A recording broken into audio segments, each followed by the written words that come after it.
നമുക്ക് ഇച്ചിരി ചെമ്മീൻ അച്ചാർ ഉണ്ടാക്കിയെടുക്കാം കേട്ടോ. അപ്പം ഞാൻ ഈ ചെമ്മീൻ കിള്ളി ഫ്രിഡ്ജിൽ നന്നാക്കി വെച്ചിട്ട് ഒരു 2-3 ദിവസമെങ്കിലും ആയി കാണുമെന്നേ. പച്ചക്കറിയിലിട്ട് വെക്കാൻ വേണ്ടി മാറ്റി വെച്ചതാണ്. പിന്നെ എൻ്റെ മനസ്സങ്ങോട്ട് മാറി ചെമ്മീൻ അച്ചാർ ഉണ്ടാക്കാമെന്നായിട്ടാ. കാരണം ചെമ്മീൻ അച്ചാറൊക്കെ കൂട്ടിയിട്ട് നാളുകളായി. അങ്ങനെ ഒന്നും നോക്കിയില്ല, ചെമ്മീൻ എടുത്ത് ഫ്രിഡ്ജിൽ നിന്ന് പുറത്ത് വെച്ചു. ഐസെല്ലാം പോയപ്പോഴത്തേക്കും ഒന്നുകൂടെ കഴുകി വൃത്തിയാക്കി അതിൻ്റെ വെള്ളമെല്ലാം കളഞ്ഞ ശേഷം കുറച്ച് അരപ്പൊക്കെ തേച്ച് പിടിപ്പിച്ച് നമുക്കതൊന്ന് വറുത്തെടുക്കണം. അപ്പോൾ അതിന് വേണ്ടിയിട്ട് ചെമ്മീത്തിലോട്ട് മുളക് പൊടിയും മഞ്ഞപ്പൊടിയും ഉപ്പൊക്കെ ചേർത്ത് തിരുമ്മി പിടിപ്പിച്ച ചെമ്മീൻ നല്ല വെളിച്ചെണ്ണയിൽ വറുത്ത് കോരി എടുക്കുന്നുണ്ടേ. ഞാനിതൊരു 2-3 തവണ എടുത്തിട്ടാണ് വറുത്ത് കോരി മാറ്റിയത്. കുറച്ച് അധികം ഉണ്ടല്ല, പിന്നെ വറുത്ത് വരുമ്പോഴത്തേക്ക് ഇച്ചിരി കുളം കാണുള്ളൂ, അത് വേറെ കാര്യം. ഇനി നമുക്ക് അതേ ചട്ടിക്കകത്തോട്ട് തന്നെ വെളിച്ചെണ്ണ ഒഴിച്ചിട്ട് കടുക് പൊട്ടിച്ച് ഉലുവ ഇട്ട് കൊടുക്കാം. ഉലുവ പൊടി ഉണ്ടെങ്കിൽ അത് ചേർത്ത് കൊടുത്താൽ മതി. ഇപ്പോൾ തൽക്കാലം എൻ്റെ അടുത്ത് ഇല്ലാത്തതുകൊണ്ട് ഞാൻ മുഴുവൻ ഉലുവയാണ് ചേർത്ത് കൊടുത്തേക്കുന്നത്. പിന്നെ അതുപോലെ തന്നെ വെളുത്തുള്ളി, പച്ചമുളക്, ഇഞ്ചി, കറിവേപ്പിലിട്ട് വഴറ്റിയ ശേഷം പൊടികൾ ചേർത്ത് കൊടുക്കാം.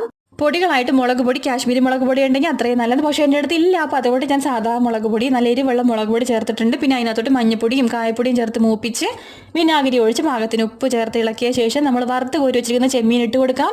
എല്ലാം കൂടെ നല്ലപോലെ ഇളക്കി കൂട്ടി എണ്ണ തെളിയുമ്പോൾ നമ്മുടെ ചെമ്മീൻ അച്ചാറിവിടെ റെഡി.